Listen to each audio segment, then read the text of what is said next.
नमस्कार, आप देख रहे हैं न्यूज फ्लैश। मैं हूं आपके साथ नीतू शर्मा। बढ़ते हैं देश और विदेश के अहम खबरों की ओर। भारतीय नौसेना के प्रमुख एडमिरल दिनेश के त्रिपाठी 22 से 25 सितंबर तक श्रीलंका की 4 दिवसीय आधिकारिक यात्रा पर हैं। इस यात्रा का उद्देश्य भारतीय महासागर क्षेत्र में साझेदारियों को मजबूत करना है, जिसमें नौसेना सहयोग को बढ़ावा देना, समुद्री सुरक्षा को मजबूत करना समेत कई प्रमुख पहल शामिल है। भारतीय नौसेना के प्रवक्ता ने सोशल मीडिया प्लेटफॉर्म के माध्यम से एडमिरल दिनेश के त्रिपाठी के श्रीलंका दौरे की जानकारी दी। उन्होंने बताया कि इस यात्रा के दौरान एडमिरल दिनेश के त्रिपाठी श्रीलंका के वरिष्ठ नेताओं से मुलाकात करेंगे और 12वें गाले संवाद में भाग लेंगे। गाले संवाद एक प्रमुख अंतर्राष्ट्रीय समुद्री सुरक्षा मंच है जो हिंद महासागर क्षेत्र में रणनीतिक चर्चाओं को बढ़ावा देता है। यह यात्रा भारत श्रीलंका के बीच ऐतिहासिक मित्रता के पुलों को मजबूत करने का प्रतीक है, खासकर समुद्री डोमेन में बढ़ते सहयोग के संदर्भ में। बढ़ते हैं अगली खबर की ओर। अरुणाचल प्रदेश के ईटानगर में प्रधानमंत्री नरेंद्र मोदी ने स्थानीय व्यापारियों, उद्योगपतियों और करदाताओं के साथ जीएसटी दरों में हालिया सुधार के प्रभाव पर चर्चा की। पीएम ने व्यापारियों से सीधे बातचीत की और उनकी चिंताओं को सुना। यह बैठक एक सक्रिय संवाद के रूप में आयोजित की गई, जिसमें व्यापारियों ने अपने अनुभव और सुझाव साझा किए। प्रधानमंत्री मोदी ने कहा कि जीएसटी दरों के हालिया संशोधन से व्यापारियों और उद्योग पर सकारात्मक प्रभाव पड़ेगा। उन्होंने व्यापारियों को आश्वस्त किया कि सरकार उनकी समस्याओं को गंभीरता से ले रही है और आर्थिक गतिविधियों को सुचारू बनाने के लिए निरंतर प्रयास कर रही है। रक्षा मंत्री राजनाथ सिंह ने भरोसा जताया कि भारत पाकिस्तान के कब्जे वाले कश्मीर को बिना किसी आक्रामक कदम के वापस हासिल करेगा। उन्होंने कहा कि अब वहां के लोग खुद ही मौजूदा शासन से आजादी की मांग कर रहे हैं। राजनाथ सिंह मोरक्को में भारतीय समुदाय को संबोधित कर रहे थे। अपने संबोधन में रक्षा मंत्री ने कहा कि पीओके तो अपने आप हमारा हो जाएगा। आपने सुना होगा कि वहां अब आवाजें उठ रही हैं, नारे लग रहे हैं। रक्षा मंत्री ने बताया कि उन्होंने 5 साल पहले भी ऐसी ही बात कही थी, जब वह जम्मू कश्मीर में भारतीय सेना के एक कार्यक्रम को संबोधित कर रहे थे।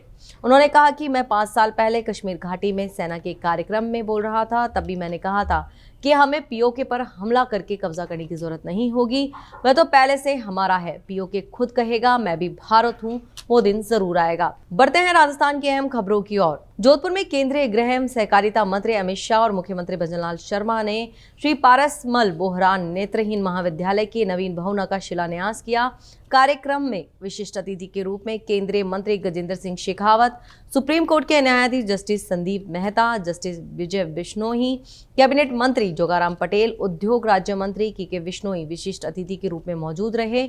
वहीं कार्यक्रम में भामाशाह मोतीलाल ओसवाल फाउंडेशन के मोतीलाल ओसवाल और SD foundation director Vijendra Singh Chaudhary भी मंच पर मौजूद रहे। नेत्रहीन विकास संस्थान संस्थापक अध्यक्ष सुशील बोहरा ने सभी अतिथियों का स्वागत किया। आपको बता दें कि 40 वर्ष पहले नेत्रहीन विकास संस्थान की ओर से शुरू किया गया नेत्रहीन विद्यालय आज वट वृक्ष का रूप ले चुका है और राजस्थान का पहला नेत्रहीन महाविद्यालय बना है। बढ़ते हैं अगली खबर की ओर। राजस्थान बीजेपी डिजिटलकरण की दिशा में आगे बढ़ रही है। राज्य की विधानसभा पेपरलेस हो चुकी है। जिला संगठन जागरूक होकर डिजिटल कार्यालय स्थापित कर रहे हैं। बीजेपी जयपुर देहात दक्षिण ने डिजिटल कार्यालय का आगाज कर दिया है। बीजेपी अपने कार्यकर्ताओं को खाली नहीं बैठने देती।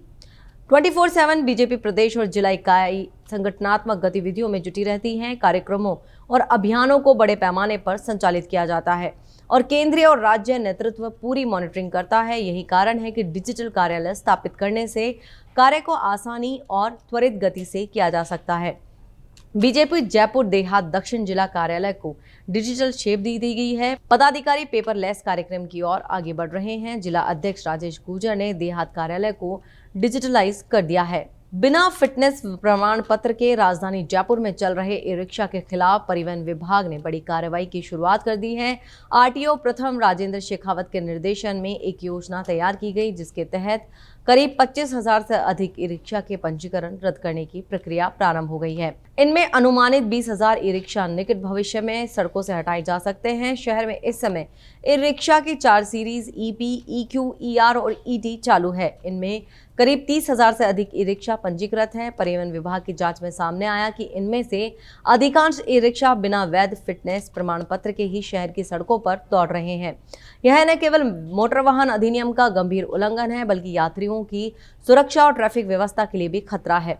परिवहन विभाग ने अब वाहन मालिकों को नोटिस देना शुरू कर दिया है। खबरों का सिलसिला यूं ही जारी रहेगा। बने रहिए हमारे साथ, देखते रहिए न्यूज फ्लैश। नमस्कार।